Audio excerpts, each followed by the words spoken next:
اور انشاءاللہ سب متحد ہو کر آج گجرانوالہ میں وہ قوم سے مخاطب ہیں.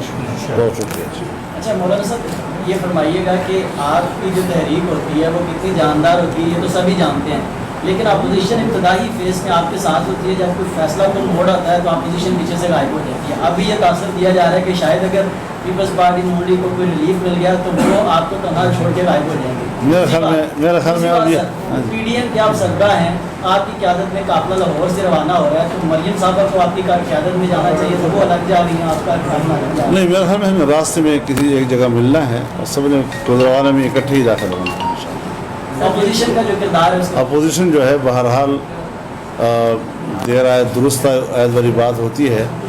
جو وقت اللہ کو منظور ہوتا ہے، آج اس وقت ساری اپوزیشن بہرحال کمیٹڈ ہے اور یہ تأثر بالکل بھی نہیں ہونا چاہیے کہ کوئی بھی سیاسی قوت خدا نہ کرے وہ کسی مفاہمت کے انتظار میں ہے یا اس سے کسی مفاہمت کا فائدہ اٹھانے کے لیے.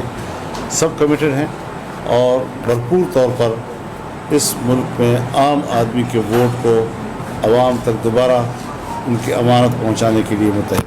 مولانا صاحب یہ بتائیے گا کہ جس طرح صبر کیا جا رہا ہے کہ جی جلسہ کس کا بڑا ہوگا، اور اس بات پہ شبلی فراز صاحب نے ایک شرط بھی لگا دی ہے مریم عورت سے کہ ہم جلسہ کا بھر کے دکھائیں گے. انہوں نے کہا ہم نہیں بھر سکتے. تو میں ذاتی طور پہ سمجھتا ہوں کہ اگر صرف یہ آپ کو چیلنج کیا جاتا تو آپ تو جلسہ کا بالکل بھر دیتے. کیا دوسری جماعتوں سے زیادہ آپ کے لوگ ہوں گے؟ یہ تو خیر میں نہیں کہہ سکتا. سب نے اپنی شرکت کرنی ہے، کسی نے کتنی. تو میرے خیال میں ہمیں ان چیزوں میں پڑھنا ہی نہیں چاہیے. یہ بہت ہی نچلی سطح کی محلے کے کارکنوں کے آپس کی باتیں ہیں.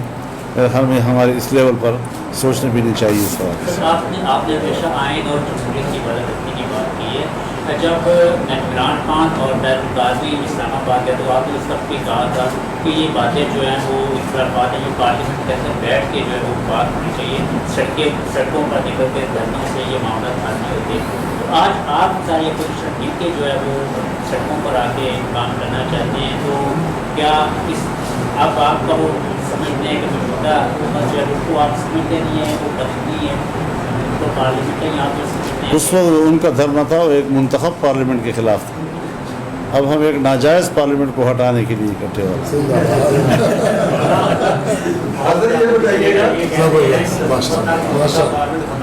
ہیں انشاءاللہ.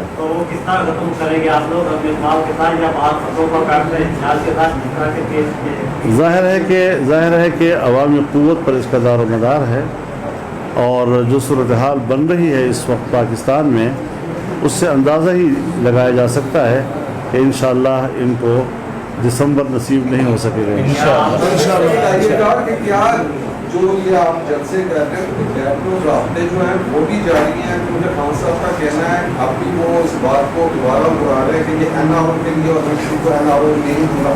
تو آپ یہ بتائیے کہ کیا وہ یہ اہمیت رکھتے ہیں کہ وہ کسی کو این آر او دے سکتے ہیں؟ کیونکہ آپ نہیں، میرے خیال میں اب حالات تبدیل ہو گئے ہیں. اب تو وہ ہم سے این آر او چاہ رہا ہے، ہم نہیں دے رہے ان کو.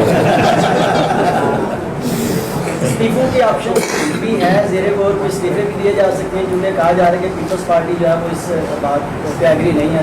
نہیں، میرے خیال میں ہم سب کا اس پہ اتفاق ہے، اور جو اعلامیہ اے پی سی کا جاری ہوا تھا اس میں جو استعفوں کا آپشن ہے وہ ایک متفقہ اعلامیہ کا حصہ ہے.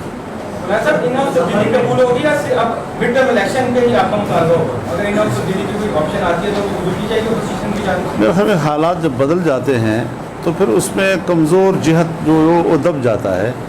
میرے خیال اس وقت جو صورتحال جا رہی ہے وہ ان ہاؤس تبدیلی کے حوالے سے اب سوچنے کی نہیں ہے. اب تو اوور آل پاکستان میں باقاعدہ عام انتخابات ہونے چاہیے اور عوام کو یہ حق ملنا چاہیے کہ وہ اپنا فیصلہ خود کریں اور ان ضابطوں کے تحت کریں کہ جس میں کوئی دھاندلی کا احتمال نہ ہو. پی ڈی ایم کی سربراہی کے حوالے سے ہم اس پر کوئی بحث موجود نہیں ہے.